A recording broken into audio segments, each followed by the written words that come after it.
श्रीगंगानगर दौरे पर मंत्री मदन दिलावर, ये बड़ी खबर आपको बता रहे हैं और ये बड़ी जानकारी आपको बता दें, शिक्षा मंत्री मदन दिलावर आज अपने एक महत्वपूर्ण दौरे पर हैं। इस वक्त की बड़ी खबर टीवी स्क्रीन पर आपको दिखा रहे हैं। तो शिक्षा मंत्री ने सरकारी स्कूल का निरीक्षण किया है। 3HH स्कूल में गैर हाजिर मिले प्रिंसिपल।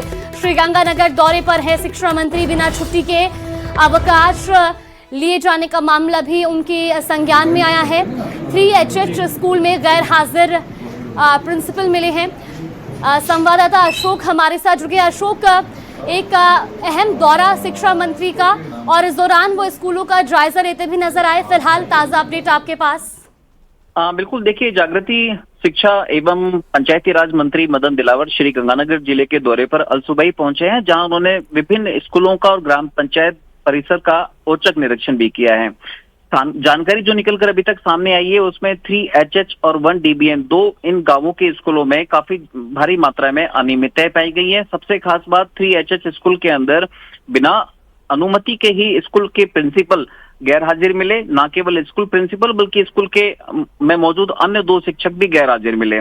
जब शिक्षा मंत्री मदन दिलावर ने इस गांव की आबादी के बारे में और बच्चों के नामांकन के बारे में जानकारी ली तो पता चला कि 700 आबादी के गांव में महज 32 विद्यार्थियों का ही नामांकन पाया गया, जिस पर शिक्षा मंत्री ने नाराजगी जताई। यहाँ तक कि 8वीं कक्षा के विद्यार्थी जो बोर्ड परीक्षा परिणाम था उसमें भी उत्कृष्ट प्रदर्शन नहीं मिलने पर शिक्षा मंत्री मदन दिलावर ने नाराजगी जताई। साथ ही साथ शिक्षा विभाग के उच्चाधिकारियों और प्रशासनिक अधिकारियों को आवश्यक कार्रवाई करने के निर्देश दिए गए। इसके साथ साथ शिक्षा मंत्री मदन दिलावर 1DBN के स्कूल में भी पहुंचे, जहां साफ सफाई के व्यवस्थाओं का जायजा लिया। शौचालय, जब शिक्षा मंत्री वहां पहुंचे तो शौचालय में पानी की सुविधा उपलब्ध नहीं थी।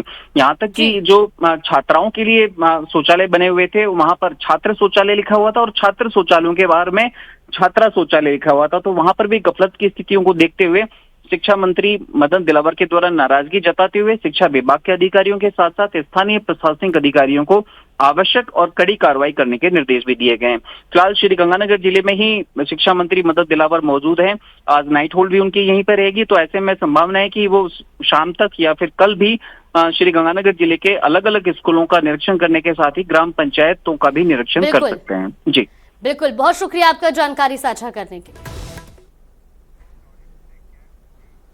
और चलिए खबरों में आगे बढ़ते हैं। अगर आपकी रसोई और बाथरूम के नल आज सूख रहे हैं तो चौंकिए मत, क्योंकि प्रदेश में अब पानी पर बकाये का पहरा लग गया है। राजधानी के जल भवन पर पिछले 10 दिनों से धरने पर बैठे PHED ठेकेदारों ने अब आर पार की जंग का ऐलान कर दिया है। बाजार और बैंकों के कर्ज तले दबे ठेकेदार अब काम बंद करने पर आमादा है। तस्वीरें भी आप देखिए।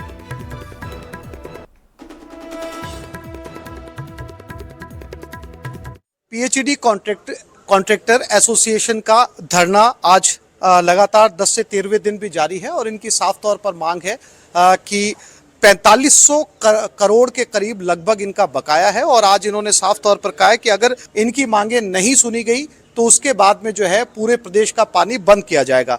हमारे साथ सभी कॉन्ट्रैक्टर्स यहाँ पर मौजूद हैं, इनसे बात करते हैं, समझने की कोशिश करते हैं कि दरअसल ये पूरा मामला क्या है। सर, क्या मामला है और क्या अभी तक आपकी प्रशासन के साथ बातचीत हुई? देखिए, पिछले 13 अप्रैल से प्रदेश के कॉन्ट्रैक्टर्स अपने भुगतान के समेत अन्य 8 मांगों के निराकरण के लिए हम जल भवन में धरने पर बैठे हुए हैं। आज 10 दिन हो गए हैं और सरकार के स्तर पर किसी भी तरह की कोई वाजिब समाधान के लिए पहल नहीं हुई है। हमें विवश किया गया है, हम विवश नहीं करना चाह रहे, हमें विवश किया गया है इस तरह का निर्णय लेने के लिए। सरकार के इस रवैये को बहुत ही लोग कह रहे हैं कि सरकार कुछ ही नहीं कर रही है। 33 महीने से ठेकेदारों के 33 महीने से आपके पैसे बाकी हैं। कितने दौर की वार्ता अभी तक हुई है और अभी तक जितनी बात हुई है उसमें आपको आश्वासन क्या मिला है? अभी तक तो कोई किसी ने आश्वासन दिया ही नहीं। तो आपने क्या मांग रखी, किनके साथ आपकी बात हुई? हमारी मुख्य मांगे तो वो जो 11 सूत्री मांगे हैं हमारी, बाकी मुख्य मांग तो हमारी पेमेंट के लिए ही है। ये तमाम PHED कॉन्ट्रैक्टर हैं और इनका साफ तौर पर ये कहना है कि अगर इनकी समस्या का समाधान नहीं निकला और अगर इन्हें पेमेंट नहीं किया गया समय के ऊपर तो रोज 1 घंटा बढ़ाया जाएगा जल बाधित करने में और 25 तारीख को पूरे प्रदेश का जल शट डाउन कर दिया जाएगा। जयपुर से आसिफ खान, न्यूज़ 18। तो गर्मी की तपिश बढ़ते ही शहर में आइसक्रीम और कुल्फी की डिमांड बढ़ गई है, लेकिन क्या आप जो ठंडा और मीठा स्वाद ले रहे हैं वो आपकी सेहत के लिए सुरक्षित है? बांसवाड़ा में आज खाद्य विभाग ने इसी सवाल का जवाब तलाशने के लिए शहर भर में सर्जिकल स्ट्राइक की है। फूड इंस्पेक्टर उमेदमल टेलर के नेतृत्व में टीम ने जब अचानक आइसक्रीम पार्लरों और कुल्फी की दुकानों पर छापा मारा तो मिलावटखोरों में हड़कंप मच गया। कहीं गंदगी का अंबार मिला तो कहीं संदेह के घेरे में आई कुल्फी। विभाग ने दर्जनों सैंपल लेकर लैब भेजे हैं और साफ कर दिया कि जनता की सेहत से खिलवाड़ करने वालों को किसी भी कीमत पर बख्शा नहीं जाएगा।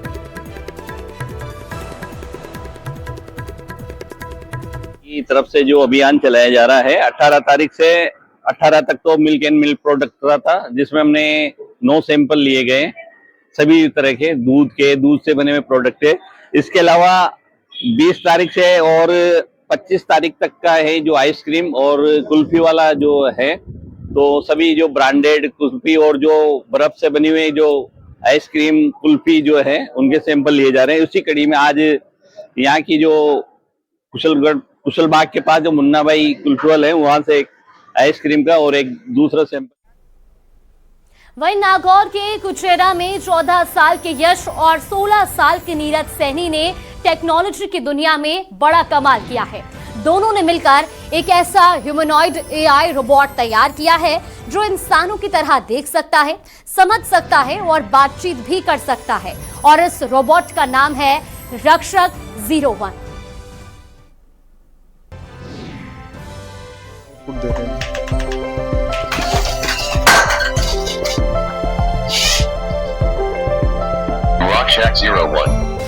नागौर के 2 किशोरों का कमाल।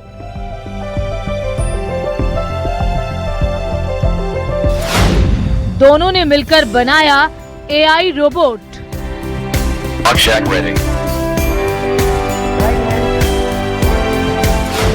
छोटे शहर से बड़ा इनोवेशन।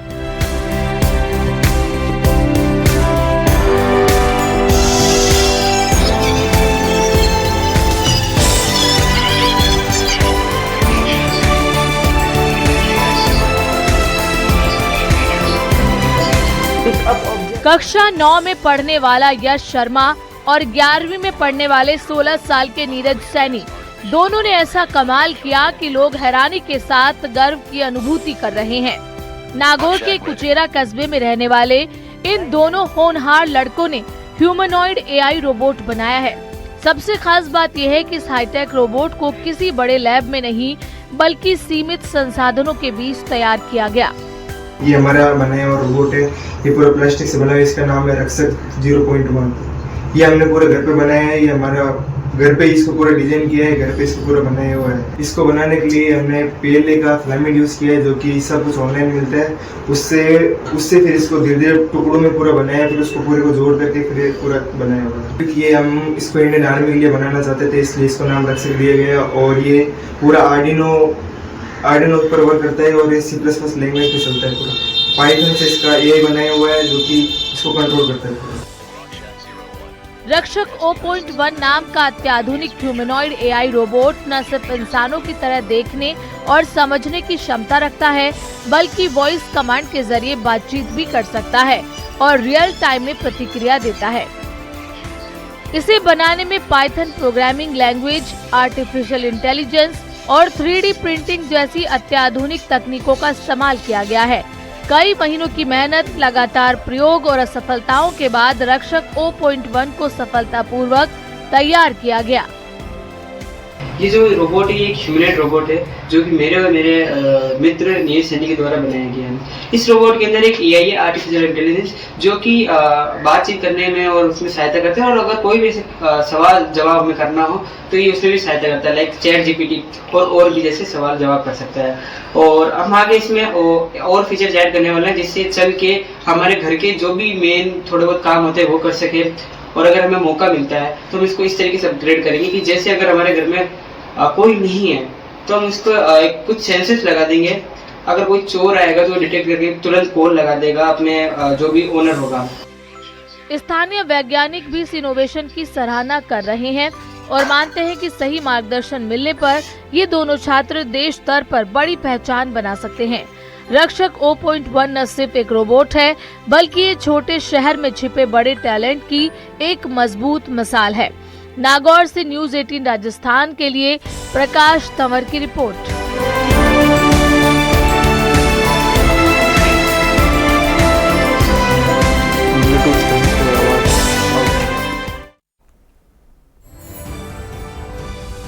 तो वहीं नारी शक्ति वंदन अधिनियम पर अब दिल्ली से लेकर राजस्थान की ग्राम पंचायतों तक सियासी संग्राम छिड़ गया है। बीजेपी ने इस अधिनियम को महिला सशक्तिकरण का सबसे बड़ा हथियार बनाते हुए कांग्रेस के खिलाफ महाअभियान का बिगुल फूंक दिया है। बीजेपी की रणनीति साफ है, ग्राम पंचायतों और विधानसभाओं में विपक्ष के खिलाफ निंदा प्रस्ताव पारित कर सीधे राष्ट्रपति को भेजे जाएंगे। 25 अप्रैल से जिलावार दौरों, महिला सम्मेलनों और जन आक्रोश पदयात्राओं के जरिए बीजेपी महिलाओं के बीच कांग्रेस की महिला विरोधी छवि को उजागर करने की तैयारी में है। प्रदेश मंत्री एकता अग्रवाल ने साफ कर दिया कि इसे एक जन आंदोलन बनाया जाएगा।